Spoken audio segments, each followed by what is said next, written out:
My name is Optimus Prime. We are autonomous robotic organisms from the planet Cybertron. But you can call us Autobots for short. Hi, am I on the air? Yep. Fuck. Thanks. I've been in the danger zone. He got a bastard! Minus 5 stars! Mango! Huh? Yeah, we're coming for you, Jeff Harvey. How much is the Skyway? Play! Play 21. Fuck him!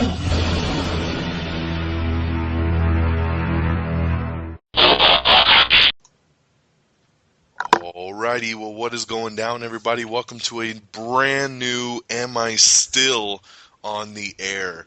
And tonight's spoiler-filled edition is going to be Transformers Age of Extinction.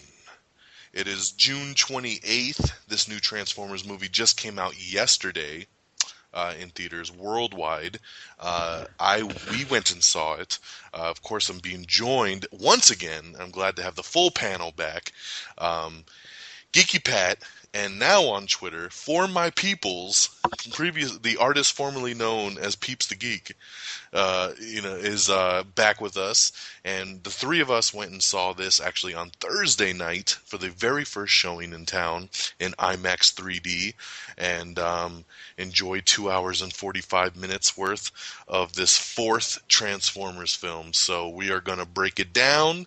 We're going to talk about the highs and the lows and everything in between, and kind of overall, I'm sure we'll sum up the entire franchise from beginning to end. This is going to be a big one. We've been waiting for this one for a while. This is definitely my jam. This is my franchise right here, and I'm very, happy to be joined once again by these two guys, and we're going to break it on down. So what up? What up, guys? Geek Nation. Can't wait to get down to the nitty-gritty on this one, y'all. Ooh, baby. All right, well, Transformers 4, this has been an interesting ride to see it kind of develop. After the third film, Dark of the Moon, Michael Bay said, I'm done. I finished my trilogy. I'm moving on. Shia LaBeouf said he was done and he was moving on. And so they started looking at different directors to take over the franchise. And lo and behold, when you start dishing out a lot of money, people change their minds very quickly. And that's what happened to Michael Bay. Because Paramount Pictures are not idiots. Dark of the Moon was actually the biggest of all the Transformers films. It grossed over $1 billion worldwide. And so there was no doubt that the studio really wanted to bring Bay back. And they negotiated it with him. They worked out a little deal allowing him to produce and direct and put out Pain and Gain last year, because that was a little passion project movie that he wanted to do. A great film with Mark Wahlberg and The Rock. Awesome movie. If you haven't seen Pain and Gain, you should check it out. I believe it's on Netflix now, so you can definitely check that, and it is a badass film. But that was kind of his negotiation thing, was he got Paramount to produce the film and be the backer of it and release it and do a lot of the promoting for it, and in exchange to do Transformers 4. So and based off him doing Pain and Gain and creating a really cool working relationship with Mark Wahlberg, he signed Mark up to join the Transformers cast. So Transformers 4 is a slight reboot, but not. It does take place after the original three films. I've already been asked several times by people saying, do you have to see the other three to see this one? And you don't. I mean, this one really stands out on its own. It does have connections to the third film, though. A lot of what's going on ties to the big Chicago fight of Dark of the Moon, which was the ending big battle in Chicago. So there's a lot of references to the Battle of Chicago, and there's billboards that say, remember Chicago, and they talk about all the destruction, all the people that died that day, and how now, the humans are kind of against the robots and the aliens, so to speak, saying, we don't want them around anymore and everything. So, so that's kind of where this story kind of takes off. And now we meet Mark Wahlberg's character. He's an inventor who's kind of down on his luck, and his bills are all past due. And he's trying to, he's a single dad raising his 17-year-old daughter. And, everything is failing. And of course, he finds this beat up, dirty old truck. And that truck happens to become Optimus Prime, of course, who has been badly injured. He's been hiding out. He takes shape of actually his original truck from the cartoon and from the original toys and everything, which was that was a really cool throwback. And Mark figures out he has a transformer. He tries to help fix it up. And but then, of course, the military, headed by Kelsey Grammer, who was actually really, really good as the big baddie, they're hunting down they claim all the Autobots and Decepticons, but they pretty much seem to only be hunting Autobots the way that this movie goes down. And they're like these dirty black ops type teams, and they come and they want the truck, and they threaten Mark Wahlberg and his family. And of course, Optimus saves the day, which therefore they link up with the other Autobots like Bumblebee, and then you meet some new Autobots like Hound and Drift, and I still don't know what the hell the green car's name was. Did you figure that one out yet, Pat? Crosshairs. I did not. I think Crosshairs? it's I have no idea actually. So All right, so yeah, there's a really cool like green Corvette, which I really, really dug his transformation, because when he was in robot form, it was like the backing of the car looked like a trench coat. It was really cool the way that his metal like folded and really kind of flowed like a coat. And Yeah, when he ran, it just kind of like flew behind him, and all. That was like cool. when he jumped off the ship at that one point and just started shooting, and then went into slow mo, it was like whoosh, like the whole thing just kind of branched out, and That was badass. he was really cool, and he was a badass Autobot. So, Drift, voiced it by Ken Watanabe. He somehow was a helicopter, and he was like a Bugatti. So I don't know how he got to be two vehicles, because they should have all been two vehicles if they had that opportunity. And then Hound was like a big army kind of truck, and that one was voiced by John Goodman, which was I thought he was actually really, really good in it. So you meet all these other new ones. Bumblebee is like a vintage type of Camaro when you first see him in the movie. Then later on he scans like the new 2015 Camaro, so he looks kind of like the Camaro from the last three movies, but the brand new version. And so basically the story kind of revolves around this kind of shady, like I said, Kelsey Grammer running this Black Ops team, and Stanley Tucci is kind of like a Bill Gates. He's like running like this scientific company, but they're experimenting with parts of the Decepticons and using that technology to make their own robots. And so he creates these new versions of the robots, which therefore they create Galvatron, which people that are fans of the cartoon would know that Galvatron was like the reincarnated Megatron after he got killed. And I thought they did a really great job kind of connecting that, because Galvatron was man-made, but they were using like his head from the last movie, and they were imposing like all of his thoughts and his memories and everything like that, and they thought they had control of the robot, but Megatron was actually playing into it and taking over the body of Galvatron. So they really still kind of kept the flow with that reincarnated Megatron thing, but doing it in a unique way for the film. And that was really, really cool. And then they had another robot called Stinger. Stinger was pretty badass. He was mocked after Bumblebee, but he was a villain as well. And they did a really cool kind of transforming. Like they digitized, or almost kind of became like pixelated, and then came back together to create like either the robot form or the vehicle form. And I really like that a lot. Some people I've seen have been like, oh, that was really stupid the way they transformed. But I thought it was awesome. And I thought that it really differentiated, like the man-made robots of the movie compared to the real Decepticons and Autobots. So I really like that. And so you meet Galvatron, you meet Lockdown, who was really one of the standout villains of the film. I mean, he was pretty badass. I mean, he's the one in the trailer where his whole head becomes a gun, and he's a big bounty hunter type robot, and he was awesome. And so, of course, he kicks major ass in it. You see some deaths of, like, the other Autobots from the previous films, like Ratchet, who was the medical officer. He gets pretty much just murdered to death in the beginning of the film, which is kind of crazy. Like, I mean, you know how many kids are watching that? And there's like, they straight up like assassinated him. He's like begging for his life. Please, please. I'm an Autobot. I'm your friend. And they're just I like, fought fuck with you. Yeah, straight up just blasted him in the head, and it was just crazy, and then you see like a little videotape of one of like the big race car looking robots from part 3 getting all torn to shreds. And so you kind of see like how they've been assassinating all the Autobots, kind of taking them out one by one. with this whole backstory of Lockdown trying to capture Optimus because he needed a Prime, because he's going around all the different universes and he's basically collecting things, and he's like, he wants Prime and he needs to take him back to his maker. And it was kind of a little bit of a confusing kind of backstory because they try to set it up to where they're like, oh, you weren't born, you were made, and this whole big thing. But so there's a really cool scene of the ship that Lockdown drives, and Mark Wahlberg's daughter gets kidnapped onto it, and so they get onto the ship to try to rescue her. And there was a lot of cool space stuff like on that, causing Lockdown to leave and then come back for the big battle at the end. And of course the Dinobots. I mean, I'm kind of skipping through it real quick, but we'll get into different parts later. And so the Dinobots are a part of.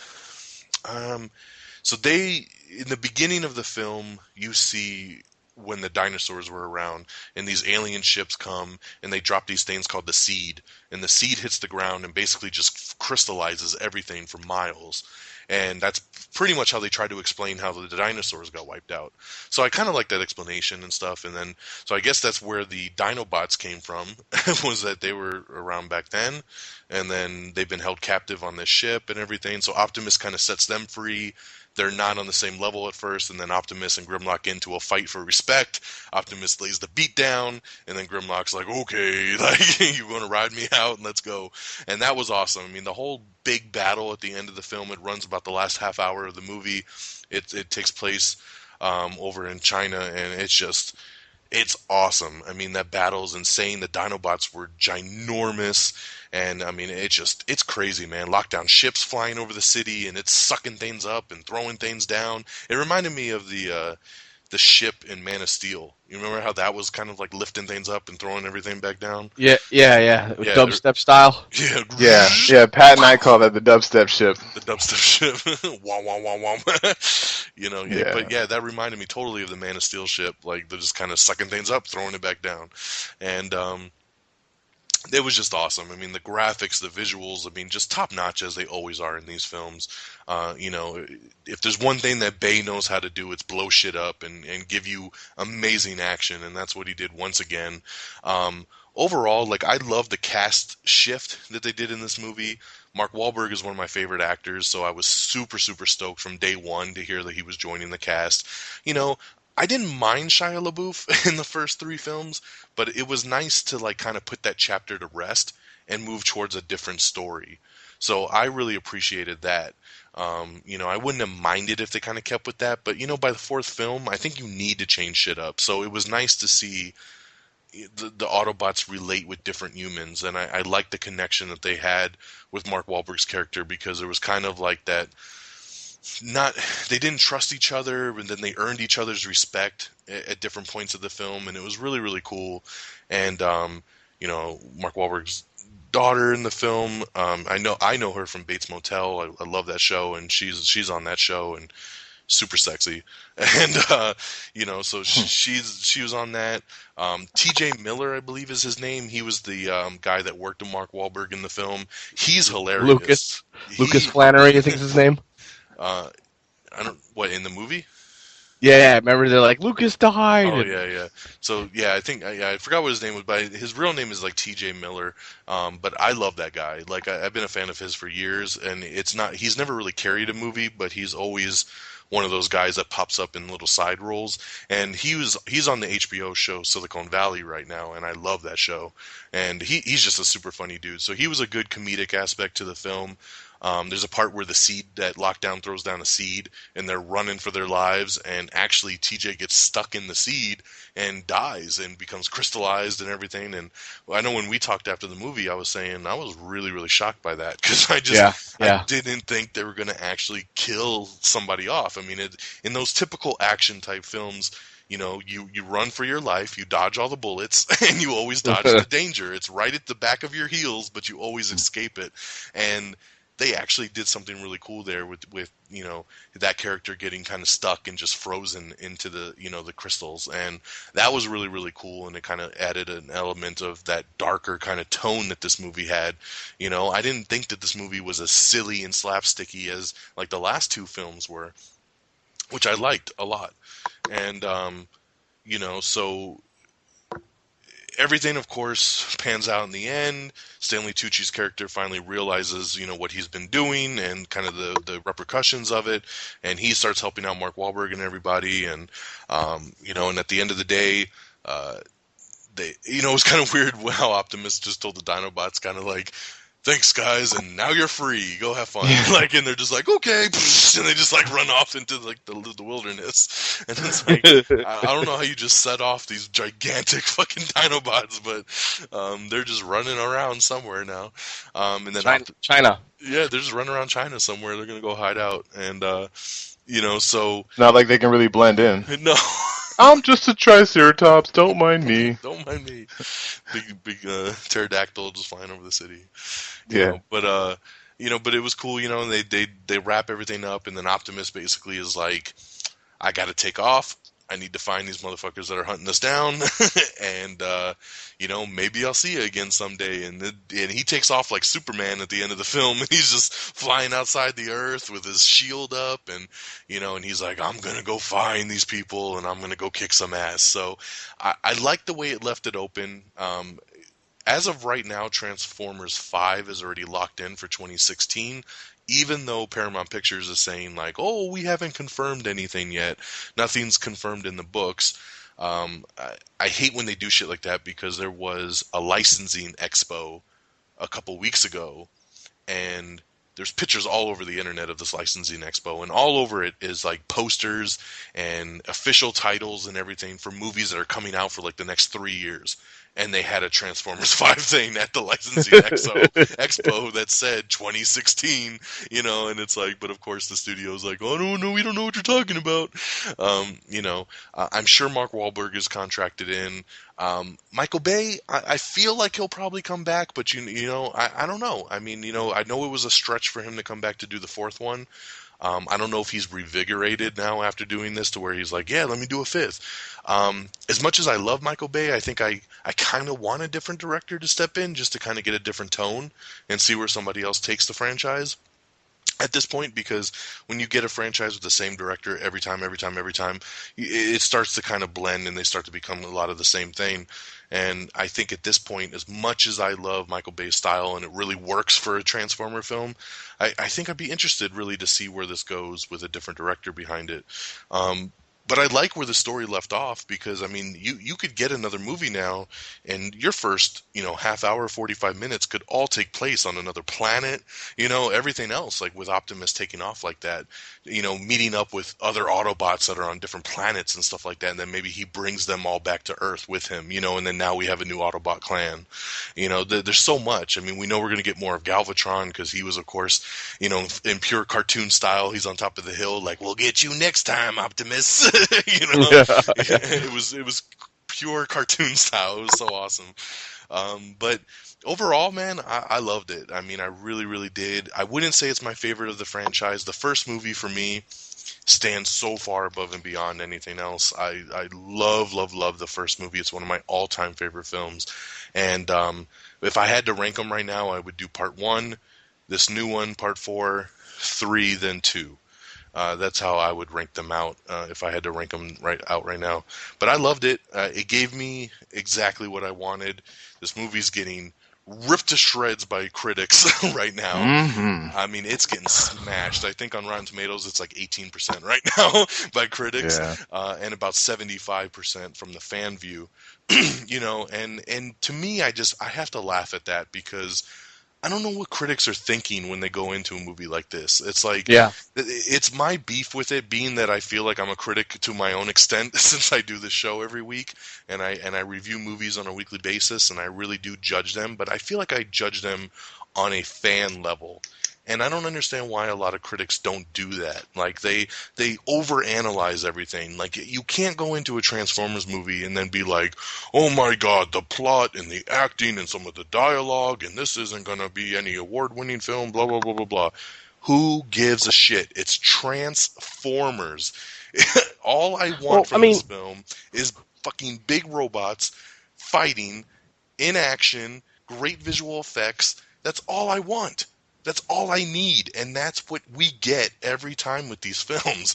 So Everything I like. That's why I struggle with these damn reviews, because it's like they overanalyze it. Go to the movies, shut your fucking brain off for 3 hours, and just enjoy the visuals, because it's Transformers, dude. You're watching a movie based on a cartoon about cars that turn into robots. What do you want out of this movie? I think everything I liked about this movie is what they hated about this movie. So that makes me wonder how much disconnected I am from their point of view of things anyway. And maybe it's because I'm coming from a fan base and they are not. But they were like, some of the reviews were like, I had to sit through 2 hours of explosions and robots fighting. And I'm like, what? Yeah. What did you want? A romance story between Optimus and a chick robot? I don't know what they were expecting story-wise. I needed something that was fast-paced and just cool, and that's what we got. It wasn't supposed to be Romeo and Juliet, or I don't know, whatever movie they think is a hit out there. I wasn't expecting anyone to get an Oscar in this. Hello? Oh yeah. Hello.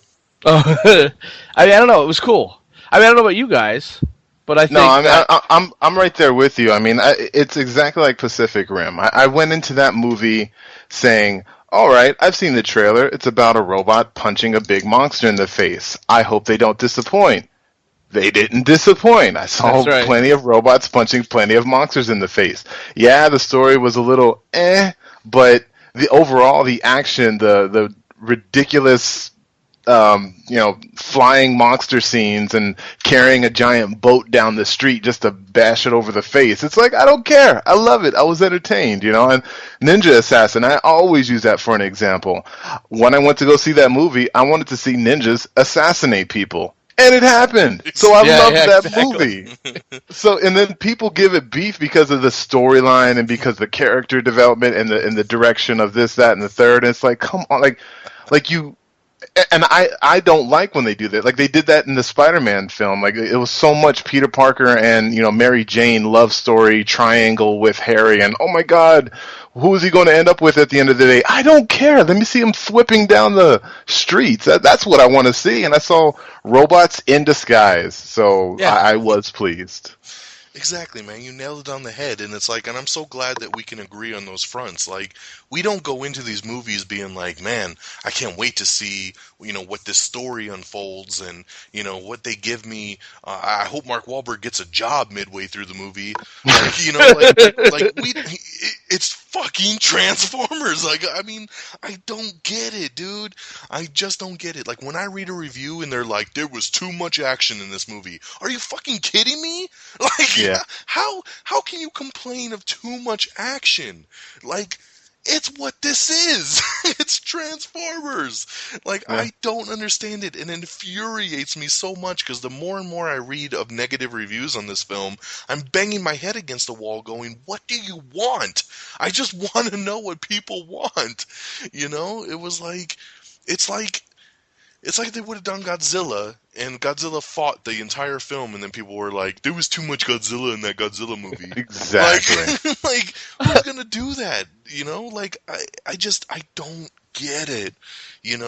We just want robots, Transformers. I want Optimus Prime. I want Galvatron. I want Megatron. I want all of these characters cool fighting, cars, kicking ass, cool cars, fucking badass visual effects. I want all of that, and I got all of that. And not only did I get that, I enjoyed the story for what it was. Like I said, I'm a big Mark Wahlberg fan. I thought he was a great addition to this film. He had so much good humor to it. I loved his interaction with his kid, and I loved his interaction with everybody else, and this film felt fresh to me. Yeah, of course it has similarities to the other three, but overall, this felt like a brand new chapter, and I loved it. And it just so it's so hard, when you just see a movie get slammed so much. And it was funny because I read an article just actually earlier today where Michael Bay actually responded to the haters, and he was just basically like, haters are gonna hate. He was like, I used to care, and then right now I don't care. He's like, all these people that are hating are still going out and watching my movie, so who cares? And he's nice. right. Fair, right? He's totally right. The movie did like $9 million in that Thursday night showings like we did, it made just yesterday alone, it made $41 million. I mean, it's on pace to hit $100 million this weekend. It's already broken records overseas because it came out worldwide on the same day, and it's like the biggest movie ever in China, the biggest film ever in like Japan. Like, it's already made like so much money just overseas. And you know what? And if the overseas market loves him and continues to make this $1 billion franchise, he ain't gonna go nowhere, So it's like, get used to it and deal with it. But it just. I feel like a lot of the hate was because Michael Bay came back. I mean, they kept saying it's a typical Michael Bay movie, and in some senses that's fair. But Michael Bay movies are good, so I want a typical Michael Bay movie. I don't want an M. Shyamalan, surprise ending. I want robots fighting. This is what I want out of this movie. I want explosions. I want hot girls. I mean, these are guy movies in a sense. It's everything a guy would want. I mean, they had some really cool cars. The Stinger was this Pagani. And then a Bugatti was in there, which was a drift, right? And then I think Lockdown was a Lamborghini Aventador, right? That was a cool Lamborghini. I don't know about you guys. Lockdown was sexy. Yeah. I was checking him out in that. I mean, even the classic views, before they transformed into the newer versions of themselves, they were still cool. The old truck, that was nostalgic. It was awesome the way they put him in the story and how Mark found him. Everything about that. I mean, there is storyline in there, and it's enough to how do I put this? Push the storyline forward. But that's all I needed it to do. I didn't care about whether or not was the government going to win or was that going to win. I just wanted to know when the Transformers were going to get in there. And how they were going to interact with the new cast. And you know what? It was awesome. I mean, it was written well. It was acted well. The voiceovers, I keep hearing all this, well, the one-liners were bad. You know what? I didn't even notice that they were bad. So I thought they all fit in the right place. I don't know. Maybe I'm wrong. Maybe I'm different. But that's the whole thing. Is there was a lot of those cheesy things, like in in part 2 dealing with the twins, like stuff like that. Like there was cheesy stuff, and there was really campy kind of silly slapsticky stuff, like Devastator and his fucking balls hanging, and like yes, I get that. Like I get where people could be like that was fucking stupid and a little over the top, but I didn't feel in this one that he did anything that was slapsticky or over the top stupid. And I thought that the humor was done at a good level, and everything pretty much hit for me that they tried to do.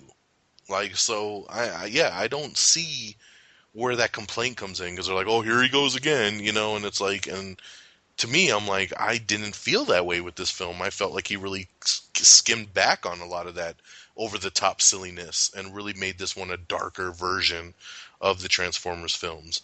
Like I said, I'm a big Michael Bay fan. I like pretty much every movie that dude's directed. I love The Rock.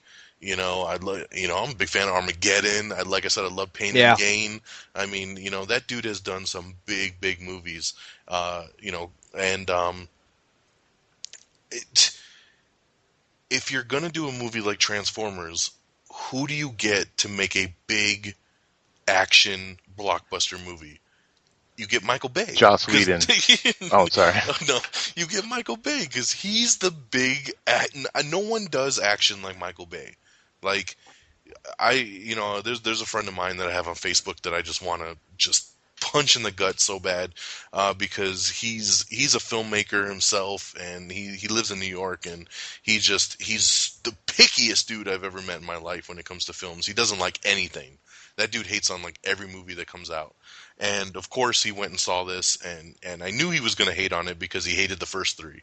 So I don't even know why he ran out to watch the 4th one. But see, just like Michael Bay said, they all fucking do. So he ran out, he saw the 4th one the same night we went, and of course, as soon as I got home, I looked on Facebook, and he's like, ranting and raving about how shitty this movie was and how Michael Bay's the worst director in the world and everything else. And I'm like, really, dude? Like, me and him have been going back and forth for the last 3 days over this, because it's just like, I'm like, where are you coming with this? Like, what do you want? Like, I don't know anyone else that could film action like that dude. Like, he knows the camera angles, he knows the lighting, he knows the style. I mean, the Autobots, all the transformations, everything in this movie was so fluid and looked so good. And plausible. It looked like that's how they should transform. Yeah, I mean, he's always nailed it. I mean, I was floored in the first movie when I very first saw Optimus transform. Yeah. And how realistic that was, and how when you see these robots fighting on the street and you see people running by, you don't feel like there's any kind of green screen or there's any kind of like superimposed. It looks like they literally built these damn robots and somebody is controlling them fighting on the streets. Like, it is just that good. And so for anybody to complain about, the direction and the style, I just will never understand, because I mean his style fits in with what you would want from a Transformers so well. So I've always loved the Transformers when you first see them transform, like Optimus and all the other ones from the first one. When you first see them transform, it's this slow 1 minute transformation, and they're still transforming as they're talking, like their chest is going back into place. But then there'll be action scenes later on where literally they'll be in their car, they'll fly into Transformer mode so they can catch people, and then go back into the car mode like super quick.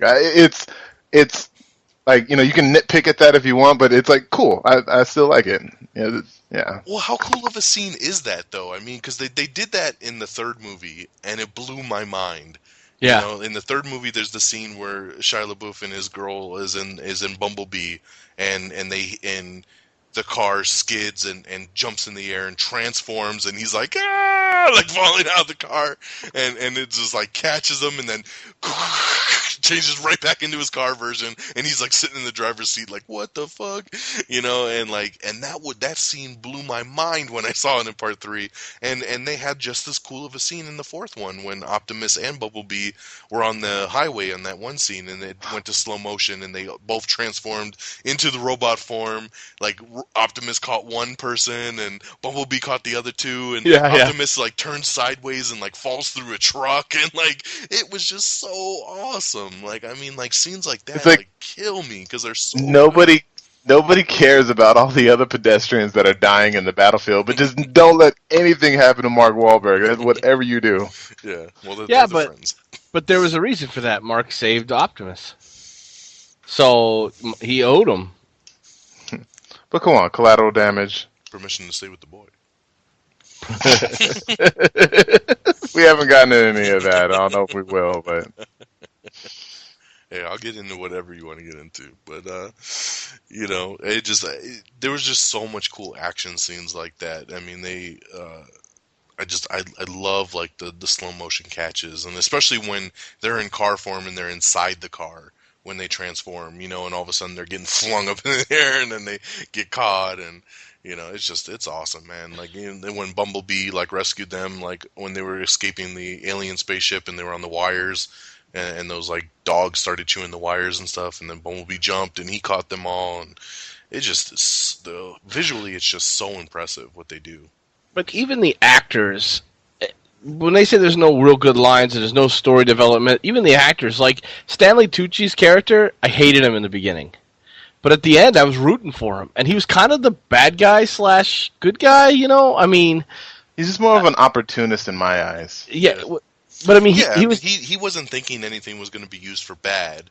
It was just he was willing to sell the technology for money, And you heard the girl, like, she was like, when they were melting Ratchet's face, she said something along the lines as like, melting the Decepticons, and he was like, that's not a Decepticon, that's an Autobot. So that kind of made me feel that all the robots that the CIA is bringing to this company, they're telling them that, these are just dead, deceased Decepticons or Decepticons that we've hunted, don't worry about it, and they don't really kind of trust them, obviously. CIA will never lie to us, so. Yeah, I mean, it was just like in the scene when they showed, when Thomas Lennon was like, when he was talking about like reporting back to the president.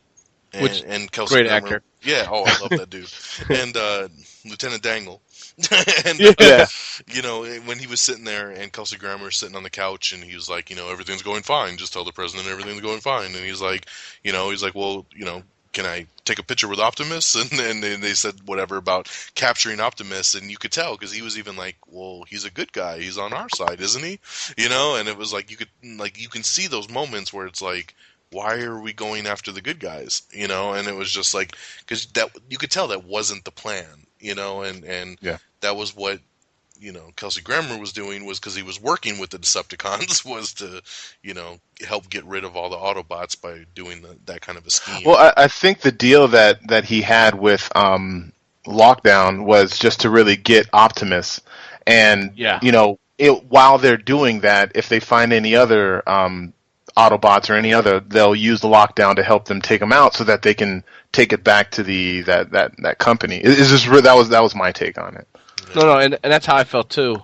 But see, that's what I'm talking about. Stanley Tucci's character was really awesome, and Kelsey Grammer. I mean, wow, what a sleazy underbelly guy, and he comes off kind of like I'm doing it for the country, but I mean, he was doing it for himself in the end, and it was like, wow, what a way to portray that character, and that's not something I expected.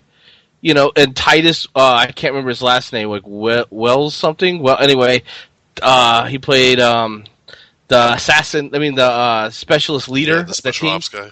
Yeah, Titus Wilver or something. Anyway, he did a really good job. I hated him, and that's what I'm supposed to do, right? Exactly. Yeah, we were supposed to hate him. And I mean, and I wanted to kick his ass every time he came on screen.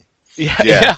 Great acting and then like even some of the throwaway characters like that. The guy who played Gil, I don't know his name.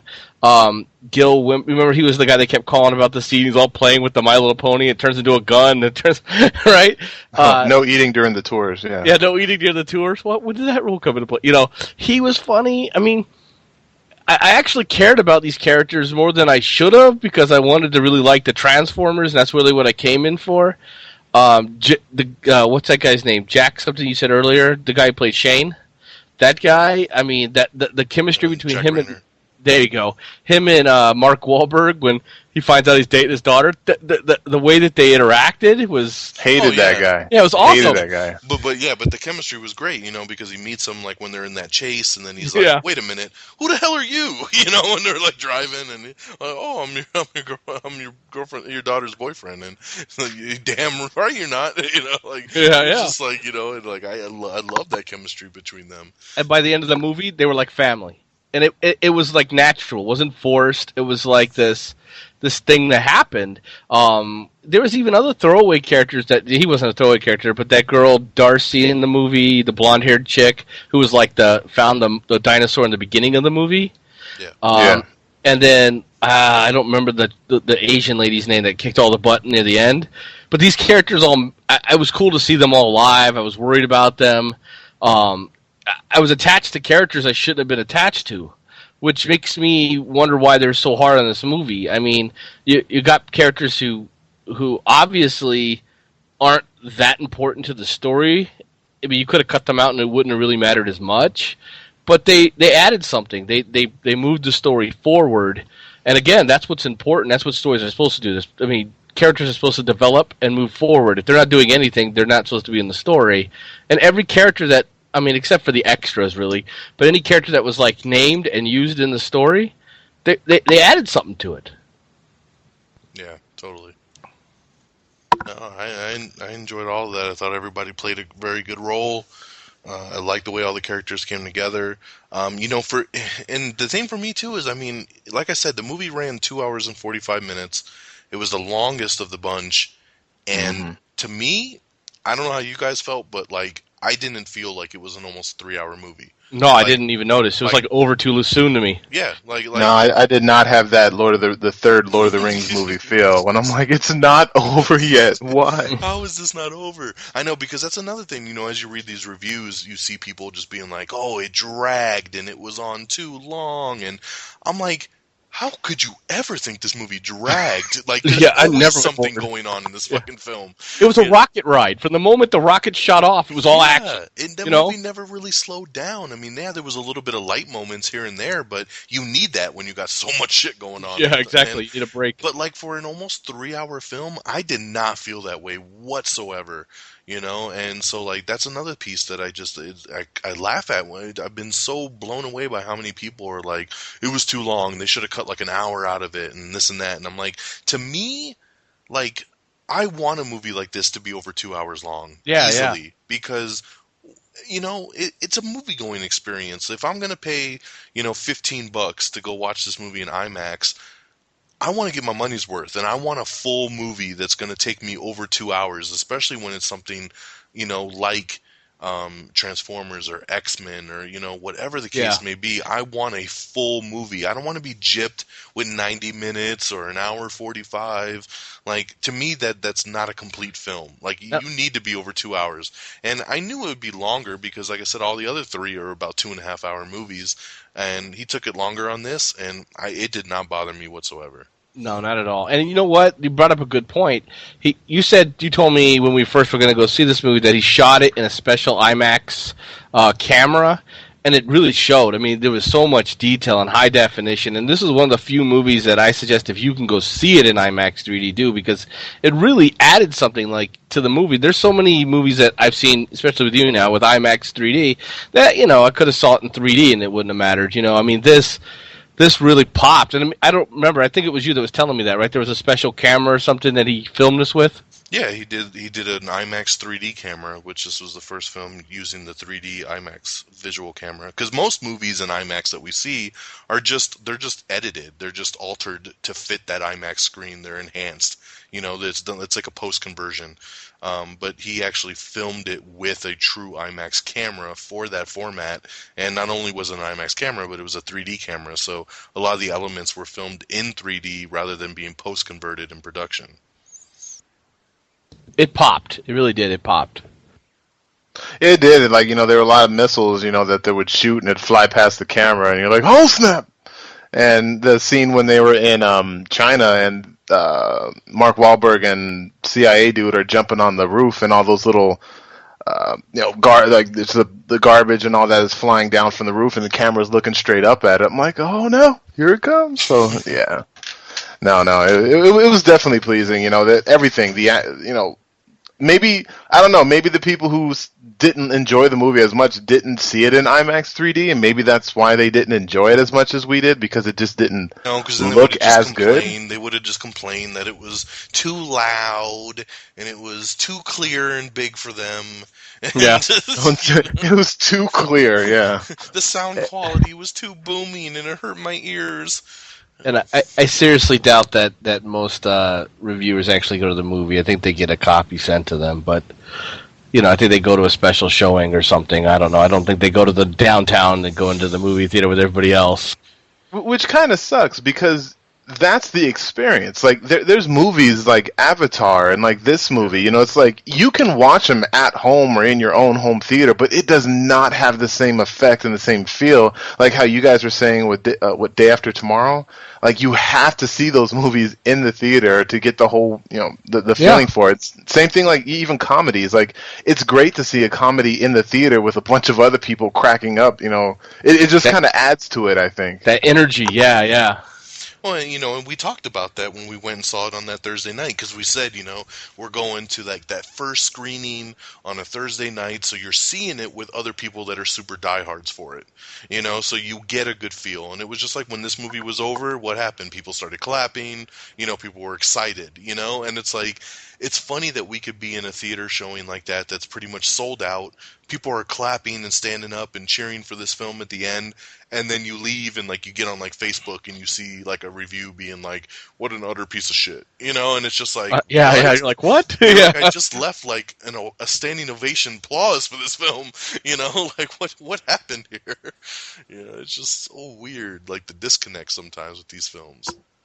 There were scenes that, like, me myself, I was getting super excited. Like when Optimus shot Kelsey Grammer, I was like, yeah! I was yeah. So that was so cool. Like, I wanted Mark Wahlberg to get him, but like Optimus had to. I mean, he's been killing all of his homies, so that was a perfect, revenge on him. Yeah, it was great. Yeah, no, you're spot on, and I think that's the perfect point to it, because I feel like sometimes a scene like that gets kind of jarred, and you get the meaning lost behind it, because it looked like Kelsey was gonna, kill Mark Wahlberg, and then you feel like when Optimus first does it and how awesome it is, you're like, okay, he just protected Mark. But then when you really think about it, you're like, that was a straight vendetta kill, because he was like, fuck you, you wiped out all my fucking friends, and I said in the beginning of the film, I'm gonna kill your ass, and he fucking did, and it was such a great scene, because he blasted that dude right out of shoes, and that was awesome. I'd love that. And then he said and then Lockdown is like, oh, you took the shot instead of protecting yourself. So I mean that, like you said, there's so many levels. It's like, did he do it to protect Mark Wahlberg? Did he do it just because he had the perfect shot? Like, who knows? But he basically not really sacrificed himself, but he took a huge risk doing that because Lockdown was coming right behind him, or he was walking straight for him. Yeah, Lockdown was so awesome. So, but I was upset that I liked Lockdown so much more than Galvatron. Like, Lockdown was so badass, like the scar on his face and the way he would walk. Like, he had this kind of swagger kind of walk. Like, he was walking when they were on the highway, and he shot him a couple. He was just walking toward him, like, bam, bam, took him down, and he's just like, yeah, this ain't no thing. I do this all the time. It's nothing. I took down. I mean, what did? Oh, so sorry, guys. Assassin, man. Yeah. So did he have the Dinobots in captivity that entire time, or were the Dinobots? Did the blonde girl in the beginning? Did she find the Dinobots and then Lockdown went to wherever she was and put them in prison from there? Because at that one scene, Kelsey Grammer, didn't he go to that ice Antarctica place, and that's where his ship was stationed? So, in the very beginning when he first met up with him. So I'm like, was he excavating the Dinobots at that time, or did he have the Dinobots the whole time? I had no idea. Yeah, that's a good question. I feel like he might have gotten them at that time, just because when she first showed up in the snow, it definitely looked like Grimlock chilling in the ice. So yeah, exactly. I mean, he was definitely on the ship. So then, I mean, you would think that maybe Kelsey Grammer just handed him over to to Lockdown. But I get it. Yeah, it was a little sad that that he was by far like the coolest villain, and then Galvatron got kind of shoved to the side. But I feel like this was kind of just like an origin for Galvatron, and then obviously we're going to get a lot more of that in the feature film, where he'll be way more imposing, and he'll be more of the focus, and because I think that there's more that they could do with him. He could transform into anything now. So, well, I mean, they always could. I mean, they just really had to scan something. But I mean, like, he could do it on the fly. Oh, yeah, that's true. He can jump in the air and mold. But the thing with Galvatron, Megatron, and I'll go ahead and go into the past movies for this. I'm 100% with you, Don, saying the first movie was by far the best Transformers film. For me, one of the best films like ever. I enjoyed it so much. I still watch it to this day. Yep. Turn up my speakers and I get chills on a few of the scenes where in the very beginning with the helicopter when he shoots the EMP and it just it's like, oh, it's so good. But the thing with Megatron was in the very first movie, he was a badass. Like, he, as Don and I were talking earlier, he just grabbed Jazz, and Jazz is like, you want a piece of me? And he's like, yeah, I'll take two, and rips him in half, and then he's done. That's it. Like he was really big, like Optimus, and he was just super badass. He almost killed Optimus in their fight in the city, and the only reason why he was defeated, I guess, is because Sam snuffed him and had the cube and put the cube into his chest. If he didn't do that, from what I recall, Optimus, he was on the ground. He was about to get killed by Megatron. Totally. And see, this is what I didn't understand about that scene, is because Optimus says, like, Megatron can't get the cube, so if I'm losing in this fight, then basically shove the cube in my chest and kill me, And because it destroys the cube. I know, but then, like, he ends up doing that to Megatron, and it's like, and it saves the day and it kills Megatron, supposedly. So it's like, why would Optimus have thought, like, shove it in my chest and kill me, instead of like, hey, if it comes down to it, shove that shit in his chest and let's kill him. Like, I didn't understand why he wanted to kill himself, like, with the cube, rather than just shoving it into Megatron. It's those movie decisions. Same reason why Superman went to talk to a priest instead of talking to his Robo-Ghost dad. So, yeah. Well, I mean, I think it's a little more than that. I mean, it shows that Optimus is willing to sacrifice himself for the human race. That's true. It shows, Sam's only a kid, in his mind, and it'd probably be easier for Sam and less scary for Sam, and a better chance that Optimus is going to let him shove this thing into his chest than running up to Megatron, who probably is going to swat him away like a fly and grab the cube. So I think we see it in hindsight, like, why didn't he just do that? But if you're looking at it from Optimus's point of view, he's like, hey, just kill me, get rid of the cube, we're all good. I feel like after that scene happened, Optimus' point of view was like, why didn't I think of that? That is very true. That was a close call. I almost killed myself. Killed him with the cube in the first place. Yeah, exactly. I knew it would do that, but why did I think to shove it in his chest?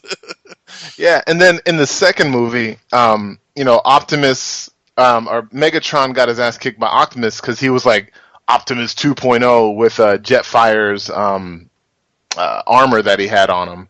So, that was pretty cool. But then, third movie, Megatron was a bitch. Like, he had a hole in his head with robo maggots sticking out of it, and he was literally homeless with his hobo cape and all that. I mean, he looked cool, but I mean, he was a joke. So this movie comes along, and it's really an upgraded version, I would think, of Megatron. That's what Galvatron, to me, has always been. He's always been a better version of Megatron. And then he didn't really have it. He had a fight with Optimus, but it didn't really look like he was doing all that well when he was fighting Optimus Prime. He didn't have the upper hand on him like Lockdown was pretty much owning Optimus the whole time. So, like, Megatron, Galvatron, in my eyes, like, he just kind of, I don't know, I'm really not. I wasn't too impressed with him, and the whole thing too. It's like, I guess he had this plan that he had been plotting since the very beginning. He was using the humans. The humans didn't want the seed. It was Galvatron that wanted the seed. Like, he made them. The whole plan was something that he had concocted. So it was a great plan, and it almost worked. But then, it really, once the plan was executed, he was like, all right, guys, let's go get the seed. It was just chaos at that point. The Decepticons are running all over the place, like, where's the cube, or where's the seed? And Galvatron was doing nothing. Like, I don't know, like, for someone who had a brilliant plan for what it seemed, I guess, maybe years or not, he didn't execute it very well to get the seed. I don't know. And I know it's because Tucci found out, but again, I just thought it. I don't know.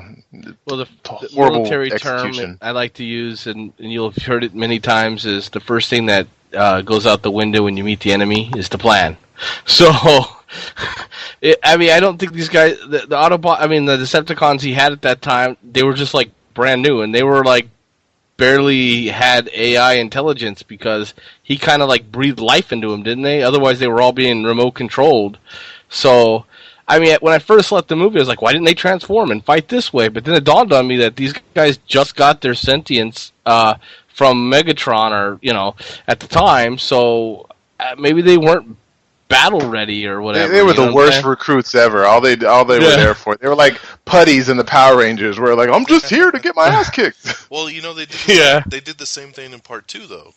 In that desert battle in Part 2, there was a bunch of like, generic-ass Decepticons that were just all silver and like really had no distinct marks, and it was just like they were getting blasted left and right, like, and you need something like that in a big battle scene at the end. You just need a bunch of no-name vehicles like running around. I mean, you can only have like 5 main characters, you can't like overdo it. So when they have a big battle like that, obviously it would be over in 2 seconds if there was only 5 on 5. So they got to have a bunch of like the generic armies, and it's just like Avengers, with the whole like Chitauri alien race and like everything coming in. It's like they're all just no-name aliens just to kind of boost that battle of like stacking the odds.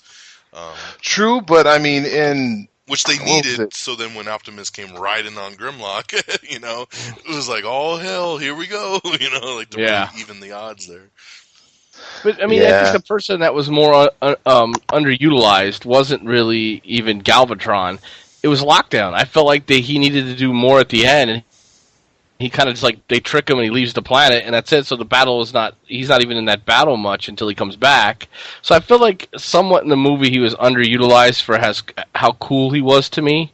And even with you know, the other Transformers, like my favorite Transformer in this movie, you would think would be Optimus or one of the Dinobots, but it wasn't. Hound. It was Hound, yeah. I just that end scene made it all awesome for me. Hound was just fighting down to his last weapon. Remember when his cigar pops? He's cigar. He was using his belt. I don't know if you saw that, but he was using his belt at one moment for a weapon and everything. Yeah, he was a really cool character, Hound. I really liked him, and so I don't know. I mean, I think I'm with Don though. I think you had to have those throwaway characters for Hound to look that cool, for the scene when Grimlock comes in, or even when Mark Wahlberg's like shows his daughter that he's for the first time for some reason he's a hero, but it's the first time she sees it. He's having him stay with her boyfriend. He jumps out there with that sword gun and starts killing things to help Optimus and all this other stuff. I mean, you kind of had to have that sense of that they weren't gonna win, you know. Like hand me my alien gun. Yeah, that was awesome. Yeah. So I mean, so with you saying with Hound and all that, I mean, to me that would have been Ironhide, I guess, if he was still alive, and that is kind of something that I've been upset with this entire franchise is the way that they kill off Transformers. Optimus can die as many times as he likes, and Megatron can die as many times, but you know they're always going to come back. But all the other Transformers, once they die, they're dead.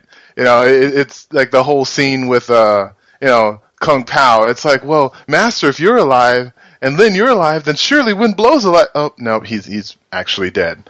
And, but I don't like that. Like even in the new Avatar coming out, from what I understand, the villain from the first movie, I can't remember his name, has some sort of role, I think I hear, in the next movie. He's back. And I think, what's his name, Carpenter?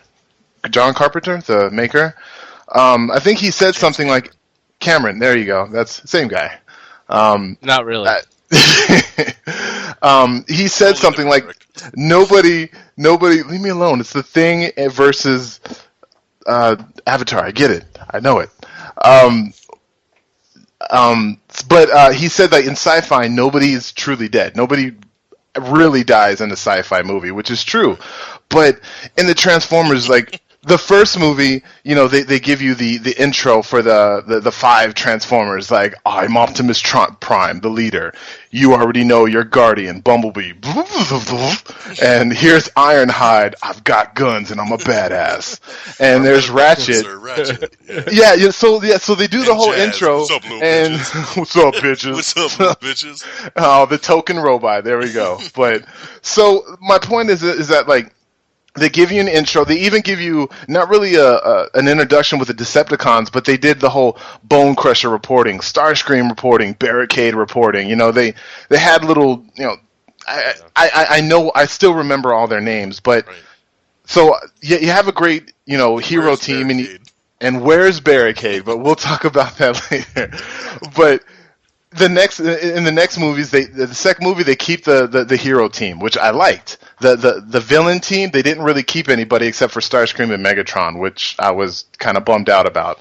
And then the third movie, they killed off one of the main guys, and then this movie, they killed off another main guy. So now all we really have is Bumblebee that we like, and now Hound that we kind of like. And I'm just hoping in the next movies they keep these guys. They keep Hound, they keep Crosshairs, and they I don't know. I mean, in none of the movies, they never really got into their characters at all. I would like to kind of see that. Like, Crosshairs, to me, he was a badass. So I'm thinking maybe he was a Decepticon at one time. And because of this whole Transformer purge, you know, he just joined up with the Autobots. It's like, you know what, I don't have nobody else on my side. I'm just going to join up with you guys just to do it. And and then from then on, it would kind of explain why he's like, well, why he said something I think about Optimus, like who's he taking over? Like I should just take over this whole thing, and what do I get out of it? And Drift hated him because he had no honor. Remember? Exactly. Yeah. So like I'm saying, just get into the characters a little bit more. Like maybe Drift knows something that we don't know. Yeah. Just keep them alive and get into their characters. So next movie when we see Hound, come into the battlefield, like, oh snap, here he goes, guys, watch this. He's a badass. Watch out for that cigar. What's sad about that though, and me and Don, I think you were talking about it with me too. We left the movie. I had no idea what Drift's name was. I had no idea what Lockdown's name was. I'm not Lockdown, but I mean Crosshair's name was. We knew Lockdown, we knew Hound, and we knew Optimus and Bumblebee, and Galvatron. Yeah. But I mean, we had no idea who these other two characters. They were really cool. I didn't know their name. Yeah, and even some of the other Decepticons have names. There's Junk Heap and Traxxas that were a part of the I didn't know them. Was it really? Yeah. Junk Heap was the I think that big tractor that transformed into like 3 little ones, and then Galvatron was like, "Go search for them up there" or something. I don't know. And then Traxxas was I guess Traxxas was kind of the mass-produced one that all kind of looked like the Bumblebee knockoff. No, that was Stinger. No, but they all kind of look like Stinger to me. I don't know all the other Decepticons. I didn't think so. Stinger was Stinger set apart because he was the one they modeled after Bumblebee. The rest of them I didn't think looked like him. No, they were like a generic Japanese-made car, and Stinger was a $1.4 million car. So a Bugatti, a Pagani or whatever they're called, Picani. I don't know the difference. It's an Italian card. They're pretty expensive. They spent a lot of money on cars. Yeah, the Lamborghini's like $398. The Bugatti, it's like a $2.5 million car. I mean, it wasn't. I mean, the most they had last time was a Ferrari, I think, in Transformers 3. That. 240,000 something, an Audi. They had an Audi race car, didn't they? Which was like 150 side. Yeah. So how the cars did he become a helicopter? Yeah, I don't know. And it was a weird helicopter too. It wasn't like anything I've seen. It's like something out of like a video game. It looked like a little RC to me. Yeah, I don't know. Control. Yeah, it looked like a remote control helicopter. Yeah. It confused me later too because like he was this helicopter, so I thought, okay, that's his form. He has the sword. That's cool. Yeah. And then later on, he's a Bugatti, and I love Bugattis, but still. When he was in robot form, the Bugatti grill was like his stomach. Yeah, I didn't notice that. Yeah, I noticed. The big black Bugatti grill was his chest plate. So it was just like he had the car form when he was in robot form, so I don't know where the fuck the helicopter came from. See, I think in the Transformers, like in the cartoon and the comics, I think that is something that some Transformers can do. Like even Lockdown, from what I understand, he has like 6 forms that he can use, but they bring it up and they talk about it and they make it known. But in this one, it just is, hey guys, by the way, really, these guys can turn into multiple vehicles. Don't ask any questions. That's just how it is. Well, I mean. That really wasn't the one thing that bothered me. I have no idea why the ship started grabbing metal and dragging it up and dropping it. Maybe one of you guys could educate me on that. I didn't see the purpose in that. Because it was like being blown into this thing and everything was being destroyed. So, like, weren't they worried about the seed hitting their ship or whatever? I didn't understand why he was doing it. To make full use of IMAX? Duh. My bad. Awesome. It was awesome. I just couldn't figure out why. Yeah, well, no, because I think because they were just, first of all, they were just trying to. He was just trying to kill him, and then on top of that, I think he was also trying to back them into a certain corner to get Optimus back. Because that kind of led right to where Lockdown came down and then got in the fight with Optimus. Like it was kind of like he was backing him into a corner. I don't know. Yeah, that makes sense now. Because they tried to go one way and then they ripped all those boats up. That makes sense. He was pushing them to where he wanted them to go. He was directing them. Yeah. That makes sense. I couldn't figure it out. I'm glad you were there because I didn't understand what was going on with that. So let's spit out what you maybe thought were some negatives of the film. So we'll start with you, Sean. Like what was maybe some stuff you didn't like in the movie?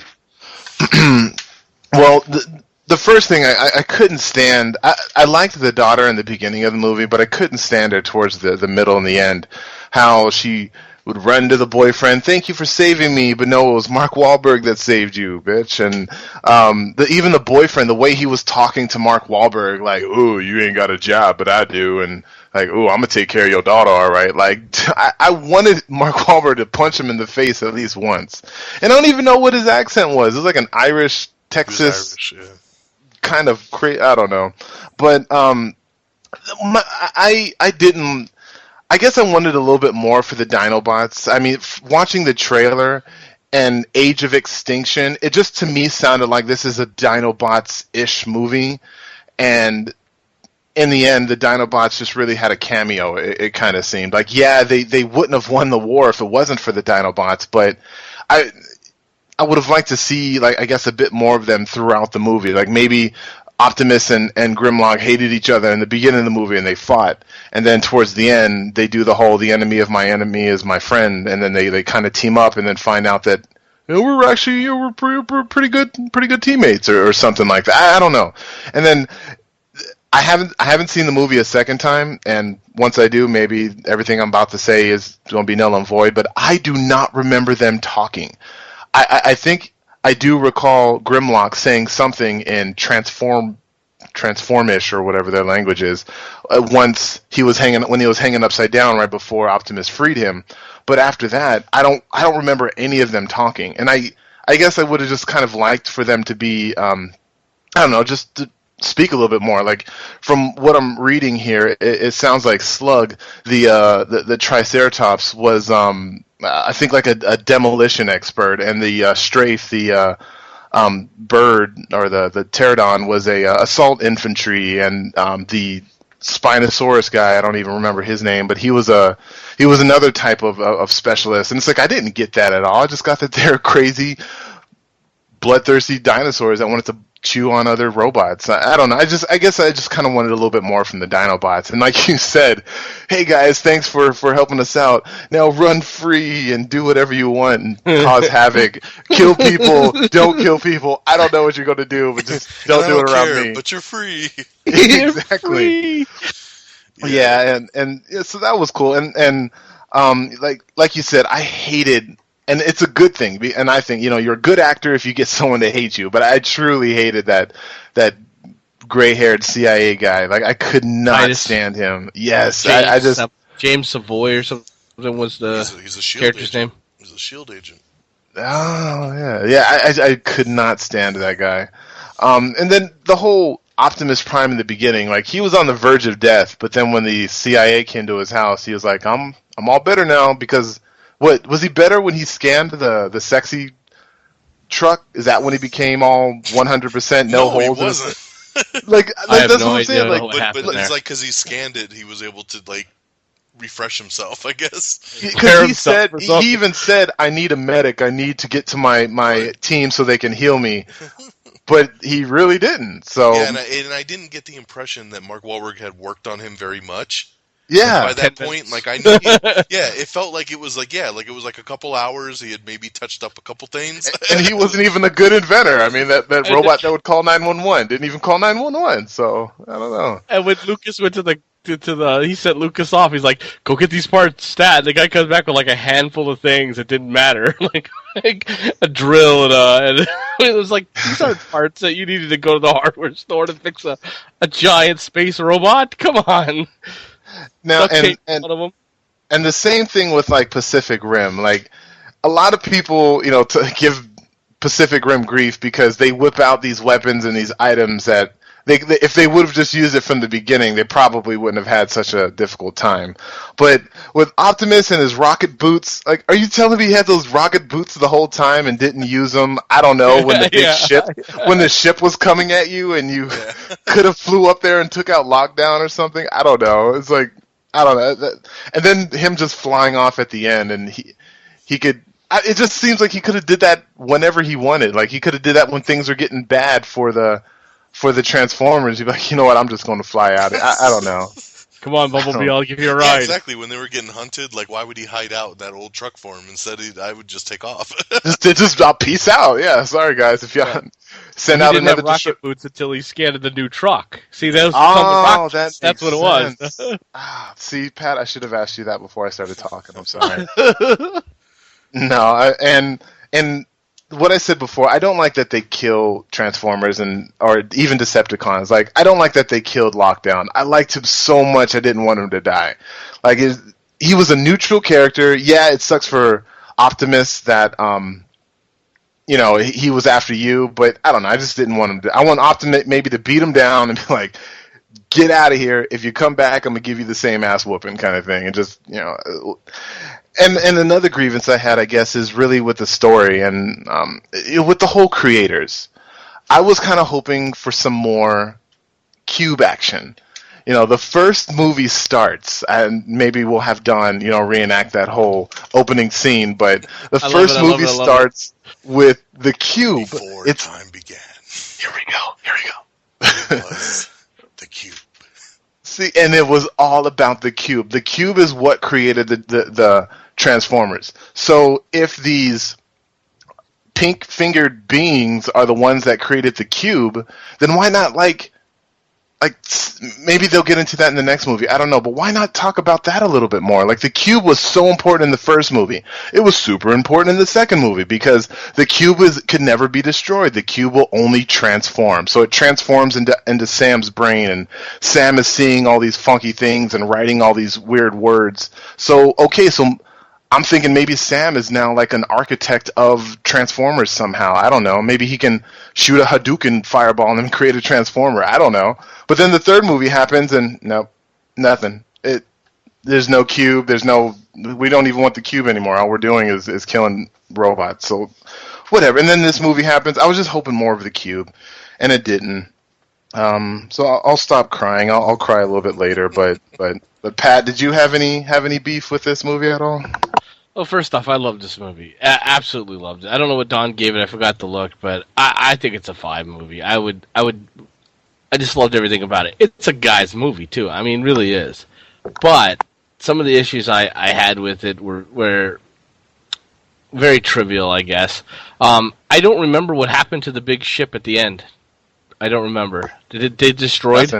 Nothing. Just left, right? There's a whole bunch of other robots in that. I mean, so I have no idea what happened. They just kind of forgot, oh yeah, there's still bad guys in the air somewhere. And then Optimus flies off because we beat Lockdown, and they didn't even care that Megatron got away. It was kind of all wrapped up neatly, but not really, So that kind of bugged me. I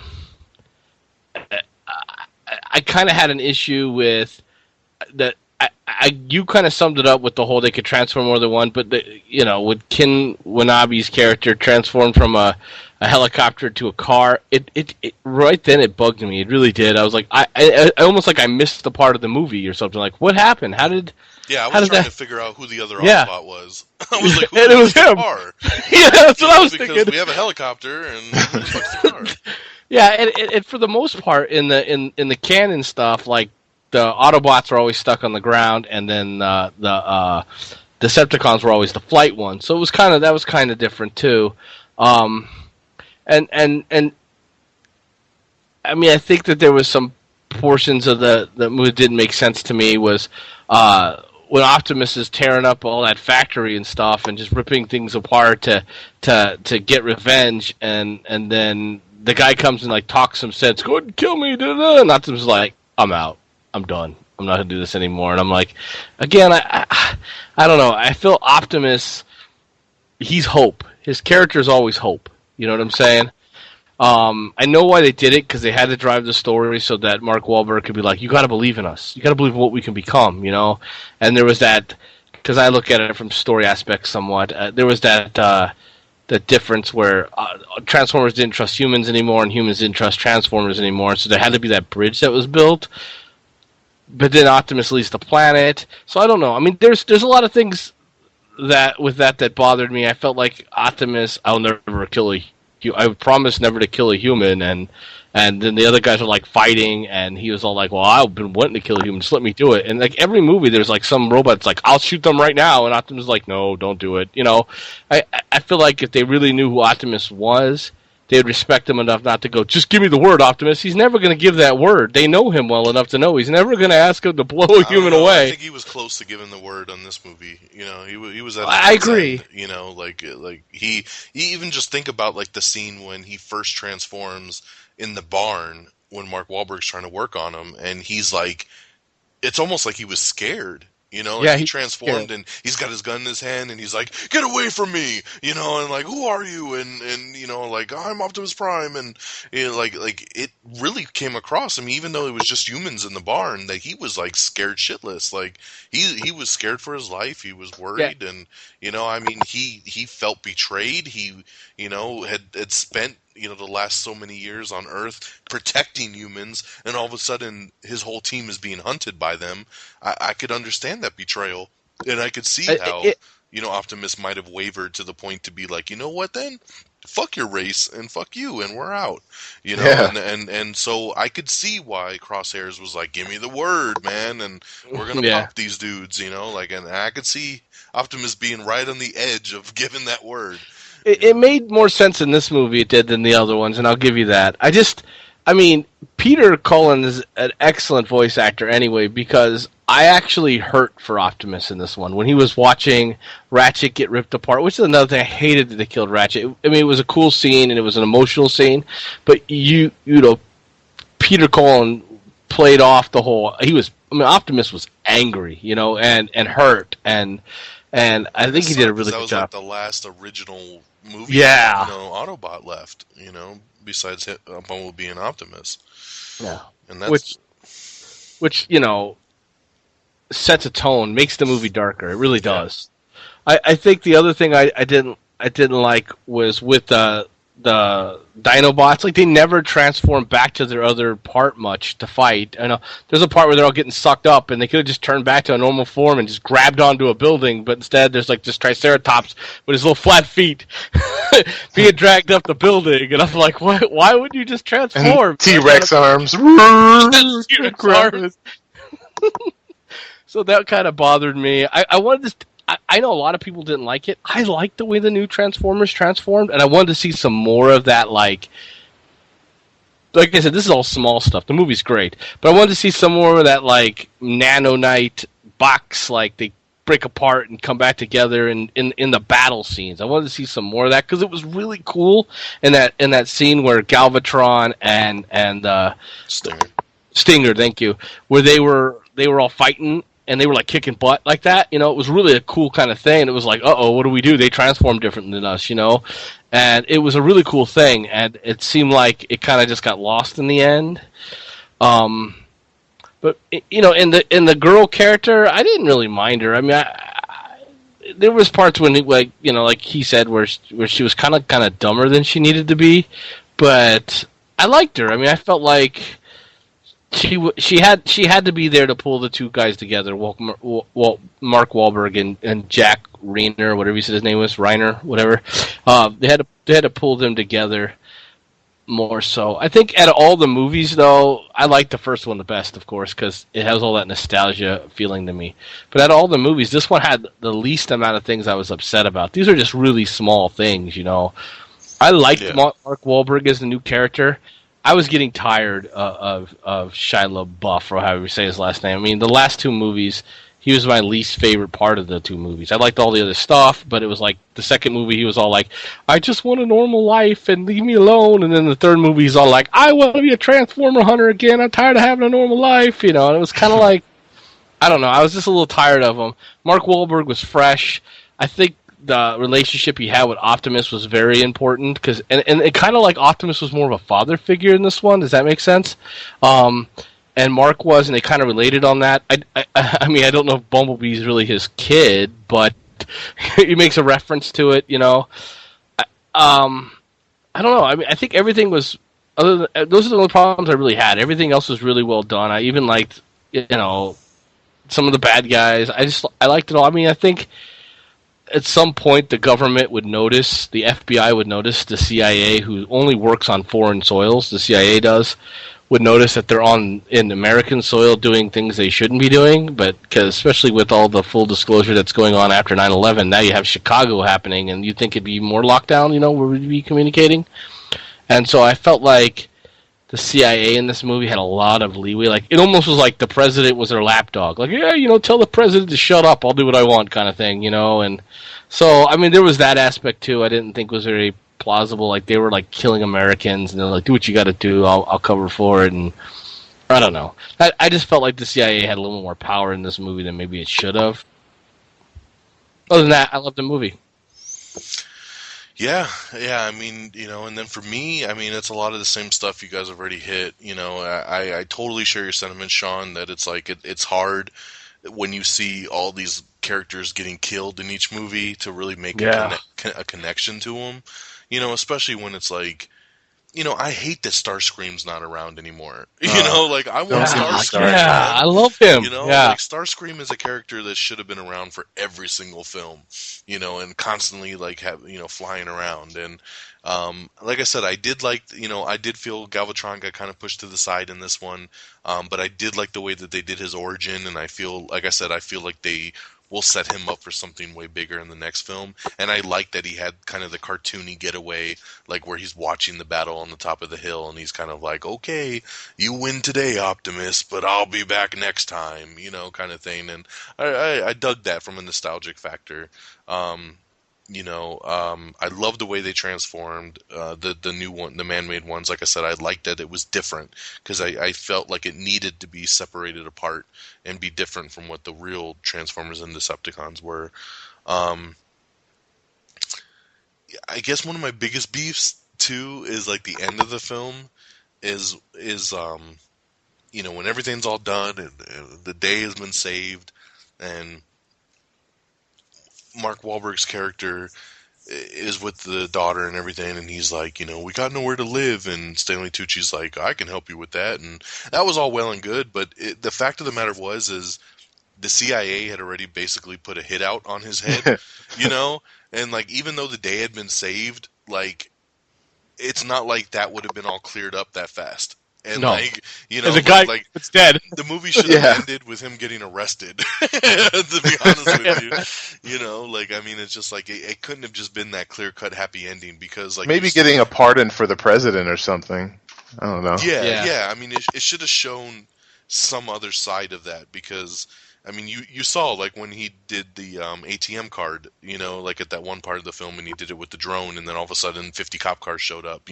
Obviously his name and his credit cards, his address, everything was flagged to be like, if you see this dude, arrest him. So it's like Kelsey Grammer had only been dead for like 10 minutes by this point in the film, and it's like, exactly. And like all of a sudden it's like, hey, we're out in the open and everyone is happy and leave us alone, and that was a little bit too much. Like I would have liked to have seen like him get a pardon or something like at the end to kind of make it make sense. I don't know, man. There's not much else that I would really nitpick on this. I mean, that you guys haven't already touched upon. I would have liked a little bit more character development on the Autobots. Exactly like you said, Sean. Like in the first movie, they were very, adamant to get you to understand who everybody was. The Decepticons all checked in.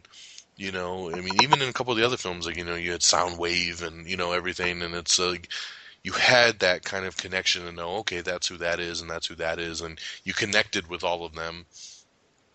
And in this one, it was kind of like, I'm probably going to forget who half their names are in the next week, and that sucks. I'll remember Lockdown, and I'll remember Hound probably, and of course Optimus and Bumblebee and Galvatron, but, a lot of the other stuff is forgettable, and then you do one like, where the fuck was Skids and Mudflaps? Like where are some of these robots that are introduced in the other versions? And I know in part, I don't know if it was 2 or 3, but there was a Chevy Cobalt that was an Autobot. Yeah. Where the fuck is he? And there was a motorcycle Autobot. Where's Barricade? Where's Barricade? Still missing from the first movie. And some of the human characters in the other one, like all those army guys and stuff. Well, I mean, I understood that because they said that like they disbanded that unit and everything. So okay. They also didn't say how much longer this took place after. They said it was the whole 4 event. years. It was 4 years. Oh, it was okay. Yeah. Yeah. So. I mean, they talked about the task force, and they talked about how the Autobots used to work with the military, but that was all been disbanded, and Yeah, they're you're all right. basically fugitives now and stuff. So, I mean, that was cool, but you know, it was hard not to think in the film, like, does anybody wonder like where Sam Witwicky is? Like, Does Optimus even wonder? yeah, does Optimus wonder where Even is, Bumblebee, is heck. Sam okay? You know, permission to stay with Yeah. the boy. Yeah, and Bumblebee's all by himself now, running away. So I mean, it makes you wonder what happened to Sam and what separated them and why. Because there's all that hunting going on, right? Yeah. Yeah. I mean, that would have been a cool nod to not necessarily say he died, but say, there's a lot of casualties on both sides, human, and Autobot, and then maybe show a shot of Bumblebee be like, meow, or something. That not really saying he died, but saying, that, a lot of people that Bumblebee was close to, not specifically who, maybe it was Megan Fox, who knows, but had actually died since the first movie. And I would have even liked to see like an underground special ops SHIELD-esque group that had been formed for humans to kind of make Optimus be like, all right, you know what, humans actually aren't half bad. You guys are pretty cool, but just because Mark Wahlberg was his one, he's like, all right, then maybe you guys are pretty cool. Yeah. But yeah, it was awesome. Like I said, I loved it. This was, like I said, my second favorite of the whole franchise. Mark was a great addition. Stanley Tucci was a great addition. Kelsey Grammer was a great addition. They really, really killed it, I thought, with who they got for this film. Runtime was not an issue for me. The effects are better than ever. I get your disappointment on the Dinobots front, because I would have loved to have seen more of them too. But I kind of felt going into it that that's what they were going to do. Like I felt like they were going to be that they were that extra factor for that big battle at the end. I mean, they basically played a Godzilla with it. Like you knew it was coming. Yeah. And they built up and built up and built up, and then they gave it to you in the big finale. And they kicked ass and they made an impact, and it was awesome. And now that we know they're there and they've been introduced, it just makes it that they'll be way bigger characters in the next film. Or a spin-off film or something. I don't think they're going to jump to any kind of spin-off yet, but their their origin has been set, and we know that they're out there now. So if Optimus comes back from space and calling all Autobots, then they're going to come running. So I mean, that's cool to know, because I mean, like I said, I think the way that this is set up for sequels. I like the way that this one ended, because I feel like there could be a big space chapter to this, and Optimus can find more Autobots like on different planets and different things like that he could bring back to Earth with him. And I feel like I've been reading a lot of things too, saying that like the whole like the makers and everything like that is going to lead to like a Unicron thing, and like so like that's really exciting to know. So wow. If they do kind of end up going that way, there's a lot of potential there. And I'm excited. And you have Megatron, or whatever his name is now, Galvatron, running off into the distance and doing that great ending, and you're like, well, what? There's a lot they could do with that, even if they wanted to cool it down later or something. He could always come back and do something too. Well, think about it. Optimus is gone at the end of this movie, so I mean, True. Galvatron could really be raising some hell, at the beginning. Which is why I had a problem with that. But yeah. Yeah, I mean. I don't know if at the end of this film Optimus really got the fact that it was Megatron in the Galvatron body yet. I think he kind of sensed it in that fight, but I don't think he knew for sure. So well, I think the little robot be a big reveal in the next film. Well, didn't the little robot break it down? Like he said, Yeah. It's like, they using Megatron's head, which is another thing I didn't kind of understand. I thought Optimus said that their memories, their everything that keeps them alive is in their spark, that's in their chest. But if they get Megatron's head, they maybe can his get spark was in his head. Well, that would make sense with the whole thing in his head. Evil little red light in his eyeball. You know. Yeah, oh, yeah. Well, I mean, but, you know, I don't know if you guys caught it, but like when he first transforms as Megatron, that first battle, he says Prime. I thought that was so cool. Yeah, because you actually got the real Megatron voice this time. Yeah. Oh, it was so Yeah. awesome. I mean, Yeah, I I like don't know. Hugo. I I like like Hugo. Hugo, but that's awesome. Yeah. I liked Hugo too, but I mean, it wasn't his actual voice. Didn't they like kind of? Yeah, they digitized it. It was deeper and it was digitized. So this was, I don't know. Frank Welker, he's freaking awesome. I was hoping he would do the old school Megatron voice, but he's probably too old for that much strain. But no, I did like that they changed his voice and all that in this one. And going back to the spark again too, that kind of goes back to one of my beefs or negatives that I saw was when Lockdown took Optimus's sword and shoved it in his chest.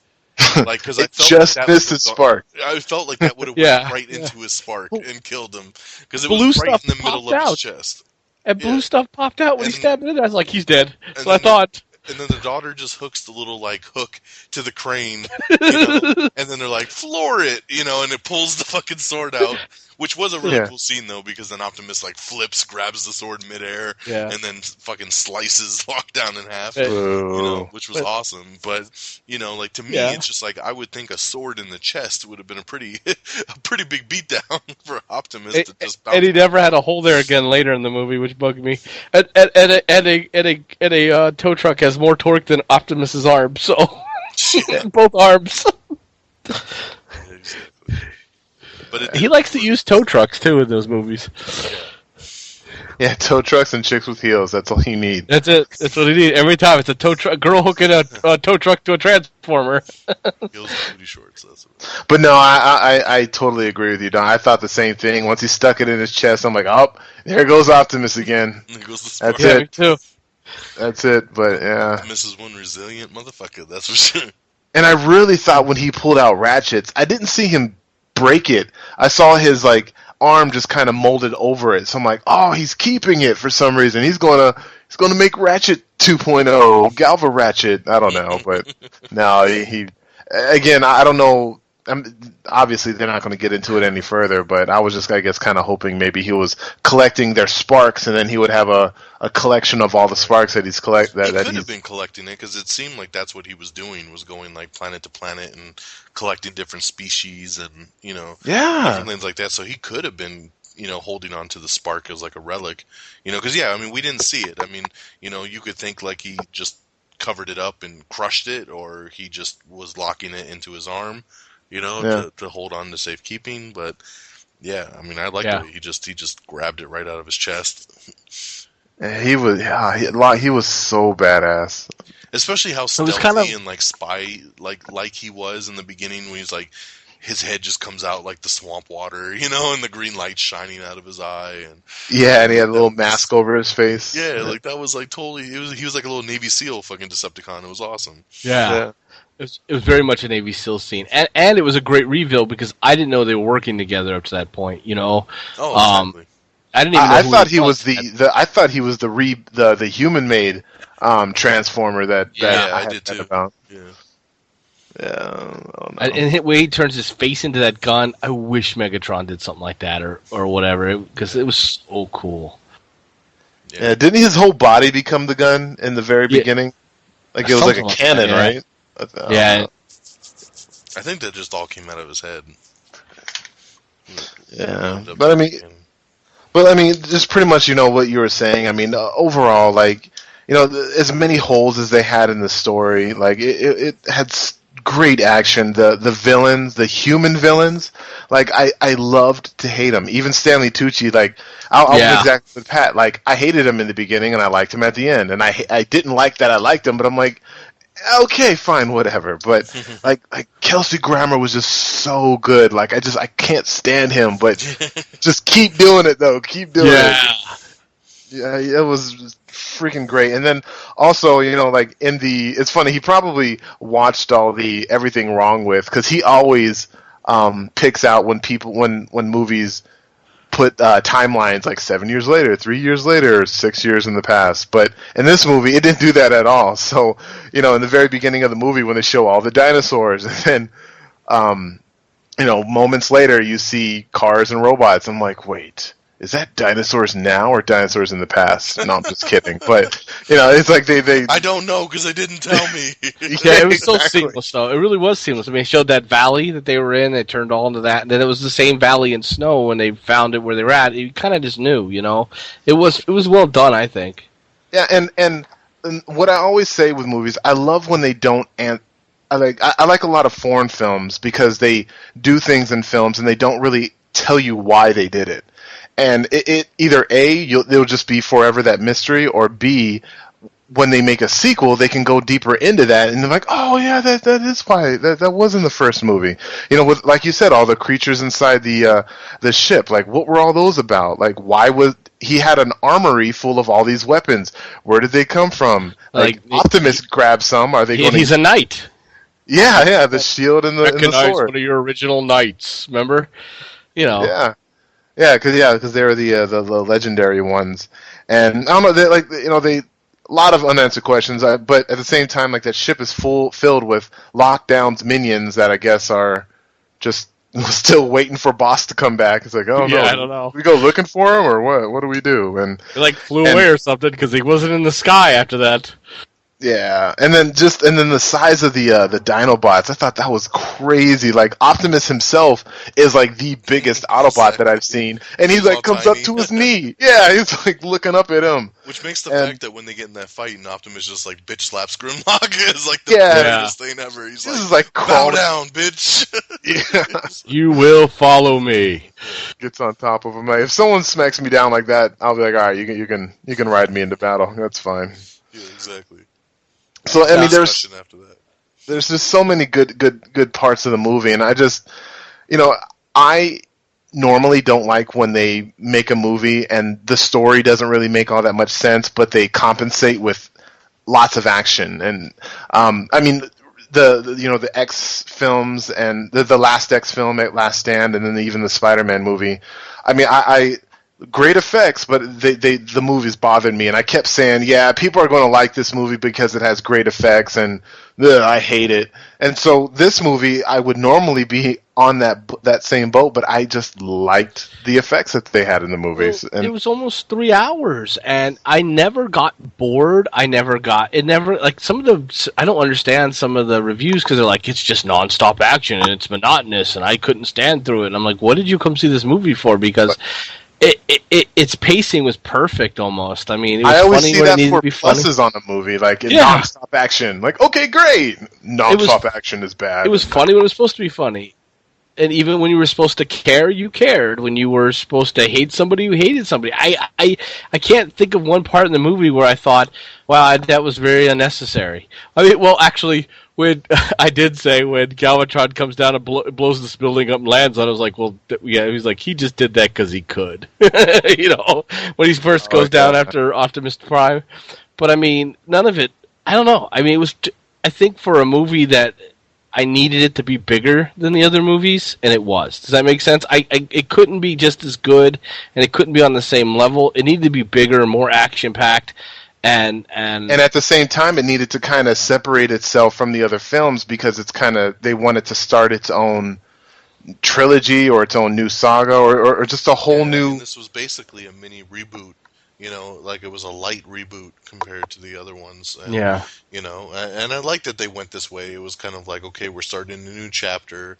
This could be a start of a possible new trilogy, but like it's still got its ties to the original ones, but it's different at the same token. And I like that. And it leaves the door open for some cool things down the road. And nah, man, I thought they nailed it. I also caught earlier, I'll have to send a link to you guys. Like they, Amazon, if you look it up right now, they got a pre-order going on right now. I don't know when the release date is, but it's an exclusive edition of this movie on Blu-ray, and it comes with a Grimlock with Optimus riding on top of it, like a Yeah, model. send that to me. Yeah, it is fucking sick. I'm like, I am buying this and putting it on the shelf. Like, it is so awesome, man. It's like a 9-inch Grimlock with like an Optimus riding on top of it with his sword.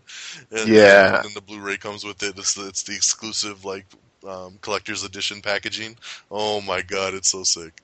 Yeah, I mean, like for me, you know, Peeps the Geek, you know, or ex Peeps the Geek, you know, but I there's some movies where I'll watch it and then afterwards I'm like, oh man, I can't wait to see what the action figures look like. And I actually, you know, went to freaking Kmart and I was trying to, you know, catch, you know, some of the Dinobots that they had out or some of the, you know, Transformers maybe from the film, and I didn't find any, but I don't know. I mean, mission accomplished in my eyes. Like the whole purpose of this film, right? It's not just the movie itself. It's people want to go buy a new Lambo, or people want to, you know, get a GM vehicle, or, you know, get the action figures, and that's what I want. I want to, you know. Yeah, I get them. I don't take them out of the. Yeah, exactly. Yeah. This is Hasbro. They want to sell toys, you know, and that's a reason that all the Autobots got upgrades and they look different in this film. You know, is because the last couple of films they've looked the same and the toy sales have started to go down. So they said, you know what, we'll give everybody a redesign and we can put new toys out, and Hasbro's happy. You know, so. I was very happy with the way they did the cars this time. I mean, they added more cars than last time, because like the first movie they were all Chevys, right? But in this one they had some more. I'm a car guy, so I like cars. You know, big Forza 5 fan, that kind of thing. So it was good that they upgraded them. I even like the look of Bumblebee when he first started in this movie. That was super cool, and then he transformed it. I mean, he scanned that new one. I mean, you just have all kinds of cool cars. I mean, it to me, Autobots are cars. And like at first, I was like, when they showed that little Bumblebee in the movie, in the first movie, I thought, no, please don't make him start off that way. And really, I should have been like, oh, I wish he would have been that Bumblebee, but I kind of wanted cool cars, you know. I didn't want older cars that were from the 80s, and they really delivered in this movie more so than any other. I think they delivered on cars and stuff. One thing I thought was odd and was that I wanted to see like the bad guy. Like, I didn't mind that the new bad guys were all different cars and stuff, but what were the the minions of Lockdown? What were they transformed to, or did they transform, or were they in the same race? I mean, I wanted to see some of that though. I wanted to see if they were like, I kind of wanted an alien transform, like in the video game or something, like they're the alien hover cars, or, you know, like remember when Megatron transformed into that alien spaceship? I wanted to see a little bit of that, a little bit, just to see different things, because to me it's also about the vehicle form too, you know. Yeah, so, and that one always made sense because, you know, he crash landed on Earth, and before he can actually scan anything, you know, he was frozen, and so he retained whatever transformation he had before he came to the planet. So yeah, that was cool. Yeah, totally. And he wasn't gonna hide. Remember, he was like, I'm here to take over. So he never really scanned anything because he didn't need to. Yep. All right. Well, let's round it up and kind of give some final thoughts and your final score out of 5. So for me, once again, absolutely love this film. I'm going to go see it again on Monday. I'm off on Monday, taking the wife, and I'm like, you need to come see this movie. So I'm going to go see it again on Monday. I'm very excited to give it a second viewing, see what I missed the first go around. And it's just badass. If you get an opportunity to see this film in IMAX, I highly, highly recommend it in IMAX 3D. It's beautiful. The visuals are outstanding. The 3D effects are great. You know, it's a visually stunning movie. It's got the best special effects that you could ask for. You know, it's Transformers, and the easiest thing I can say to you is, if you like the first 3 movies, you're going to like this one. That's for damn sure. So, you know, for me, like I said, I would go with the first film as the best. That one's going to probably never be touched just because it's such a classic film. I mean, like Sean said, you know, you could watch that one over and over and over. I've seen that movie probably 100 times and have most of it memorized, and you get goosebumps like when they first crash land and they first scan their very first vehicles and when they do the introductions. Yeah. You know, everything is just done so well in that first movie. I mean, it's a perfect movie for me. Definitely in my top couple films of all time. You know, then I would go with this one. So I would go 1, 4, 3, 2. And, you know, I like them all. I love them all. I actually have a collector's box set of the trilogy on Blu-ray that's signed by Michael Bay and everything. I mean, I love this franchise, and you know, this was my most anticipated movie this summer, and you know, and it paid off, and it was a great film. I enjoyed it highly, and for me, it is a 5 out of 5. You know, it's for my ranking. It's based on what did you give me, and could you have given me anything more? And for Transformers, and this is what I wrote when I posted my review on Facebook and everything and Twitter, was this movie gave me everything I wanted. It gave me explosions, it gave me action, it gave me robots fighting. You know, it added Mark Wahlberg, who's one of my favorite actors. It had hot chicks. I mean, it gave me everything I could have asked for and more. So, therefore, it's a 5 out of 5 for me. So I loved it. I'll go see it again, and definitely recommend if you're a fan of this franchise and you happen to be listening to the spoiler review and you haven't seen the film yet, definitely check it out. So, Sean, what you got wrapping it up? All right. Well, you know, going into this, you know, I had low expectations. As I said, didn't love first. Second one was pretty good. Third one, I didn't really enjoy it at all, and you know, this one, I don't know. I just kind of felt like they were just going to miss it entirely for me, and I was pleasantly surprised. You know, maybe if I had high expectations for this movie and saw it, I would have been a little bit more disappointed. But this movie gave me more than what I had expected. Loved the CGI. You know, the effects. You know, great. Every time I watch a movie in the summer, I always think to myself, you know, there's no way that they can come out with a movie with effects better than this. Like, I think I said that to myself when I saw the first Transformers movie, but then looking back, you know, it's not as good as it is today. So I'll say that today. I've never seen a movie with this, you know, with these kind of special effects. Top of the line. Super, you know, excited to watch every bit of this movie. Wish they would have gave us a little bit more, you know, a little bit more backstory on, you know, the Cube or who these creators are, or you know, what Lockdown was actually doing with everything in his ship. Is he just the collector from the Guardians of the Galaxy movie? Is he just collecting all these for himself, or is he just? I don't know. I just want some more on Lockdown. I didn't want Lockdown to die. I wanted a little bit more from Galvatron, but as I said, you know, everything was great. You know, in the movie, I definitely am going to go see this movie again. I'm trying to get a coworker of mine to go see it, just so I have an excuse to go again. So with that, you know, I can't say that, you know, this movie met all my expectations, because, you know, it you know, there were some areas that I would have liked to see more. So I'll give this movie a 4, a soft 4, definitely. I'm going to buy it once it comes out. I'm going to get this collector's edition, you know, that Don was talking about, you know, with the figure and everything. Highly enjoyed it, but I just wanted a little bit more. I have no idea where they're going to go in the future, but when the next movie comes out, I'm going to be quite intrigued to see what else they're going to be doing with this franchise. Oh, yeah. All right, Geeky Pat, what you got? Well, I was a kid again.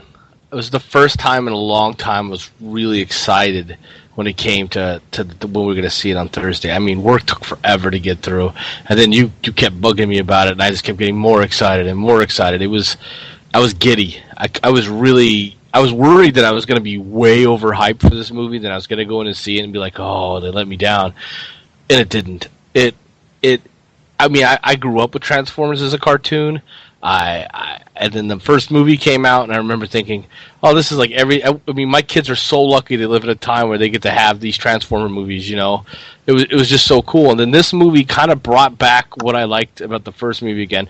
When Optimus was that old truck and then he transformed for the first time for me, that was like super cool. It was like seeing Optimus all over again. And even seeing in the old truck was a nice little nod, you know.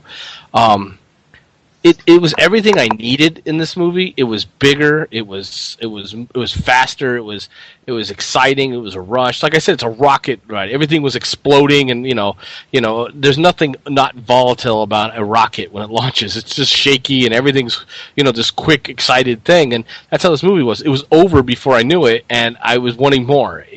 That's why I would give it a 5. I don't see how they could have done anything to make me leave that theater going, wow, that was better. It was just an outstanding movie. I think 3D IMAX is definitely the way to see it. It was made for that, so you should go see it that way. If you like cars, you got really great cars. If you like girls, you got girls. If you like guys, you have Mark Wahlberg, right? So he did really well in this movie. I think the acting was well. The one-liners they call them one-liners like they're like an Arnold Schwarzenegger movie from the 80s where it's like take it or die or stuff it or something like that. It wasn't like that at all. The one-liners, they were placed right, they were funny, or they were meant, like you said with that one scene where he's like, honey, get my gun. Get my alien gun. Get my alien gun. Yeah, it was funny, right? Do you have insurance? Do I have insurance? This is a spaceship.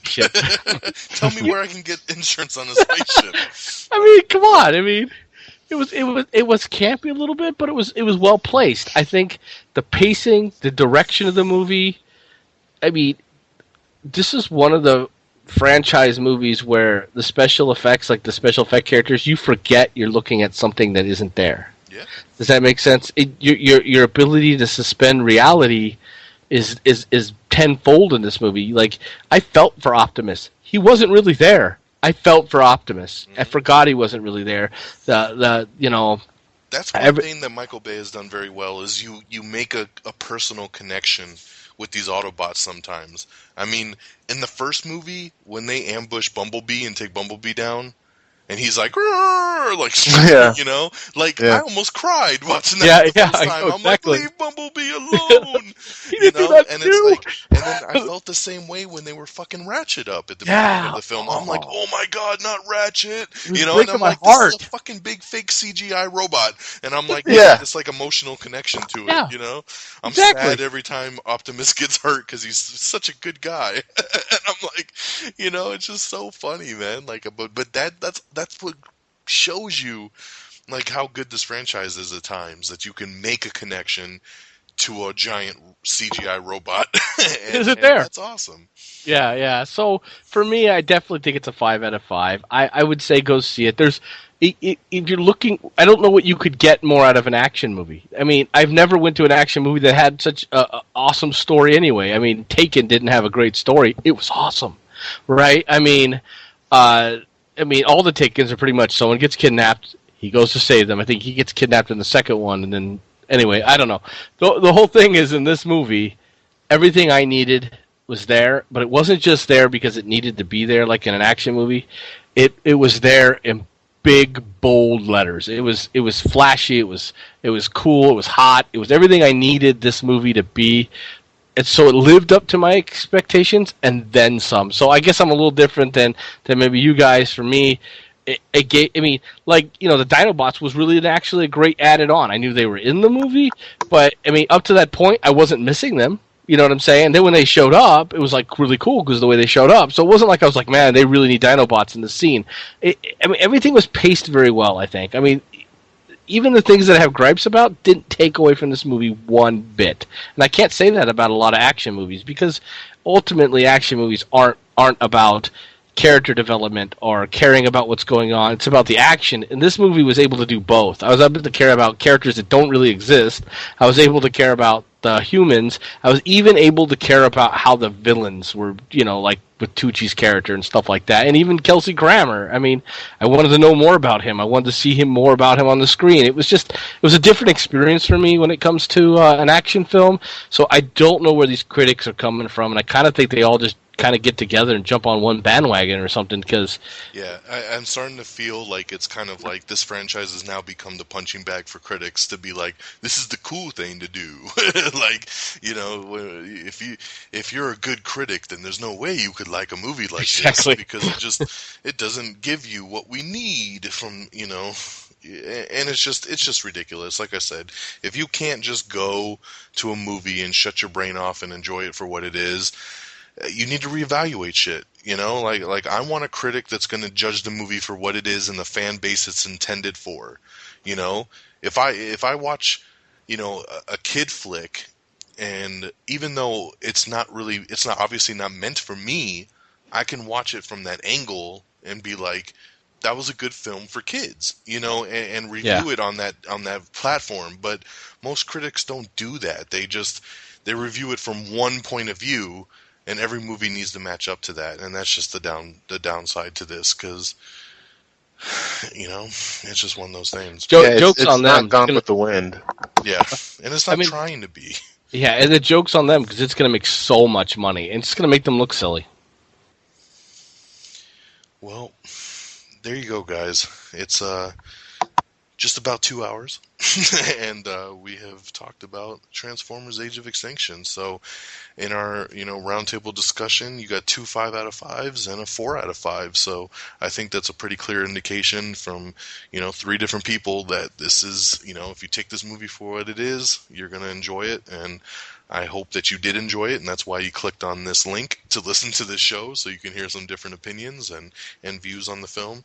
So appreciate you listening to the latest edition of Am I Still on the Air? Once again, I am DXDonMega. You can follow me on Twitter at DXDonMega. Of course, follow the show at Am I on the Air? And I'd like to thank my guest, Geeky Pat, and for My Peeples, it's the number 4 and My Peeples on Twitter, and Geeky_Pat on Twitter. So, Pat, where can people find you in your show on Red Dragons Radio? Red Dragons Radio. Just go to the bottom and click on This Week with the Geek, and you're set to go. I mean, really, it's all you need. But if you want to go to GeekyPatBroadcasting.com, you can. There's where my Geeky Pat gaming stuff is. But Red Dragons Radio, I'm proud of being part of Red Dragons Radio. You just go there and listen to everything they have on there. And I don't want to take up too much time pimping my stuff, but just if you want to reach out, the support is great. I appreciate all the people that's been listening. I appreciate Don hooking me up with the ability to just get out to a lot more people. And thanks for having me on the show. I mean, I love doing these. Yeah, of course, man. I'm glad to have you guys on. I love watching these films with you guys and then getting to do this. So I'm sure we'll do many more. So, and then Peeps over here, for My Peeples, we're still waiting on the launch of his show, the People's Forum, over on Red Dragons Radio as well. He was supposed to have a show out this weekend, and I still don't see anything. But why don't you tell us about it? You're still on mute if you're talking right now. Yeah, no, I was just totally doing that on purpose. Yeah. No, I was just saying, that my daughter, she's had this Mogwai for the longest period of time, and she fed it after midnight a few days back, and so the gremlins have just been totally tearing up my system and all these technical difficulties. But no, I'm getting something out to you definitely this weekend, and I can't wait to have that Spider-Man review, and talk about like how good of a movie it is. and and all of its glories, but yeah, definitely y'all stay tuned. Even Pat and I, we're for those of you that like gaming, Pat and I every now and then are doing a let's play together, and our last one is on League of Legends. So if you guys are into that kind of stuff, check it out, and that'll be on Pat's Geeky Pat Broadcasting website. Awesome. Well, good stuff. You'll be able to, listen to This Week with the Geek on Red Dragons Radio.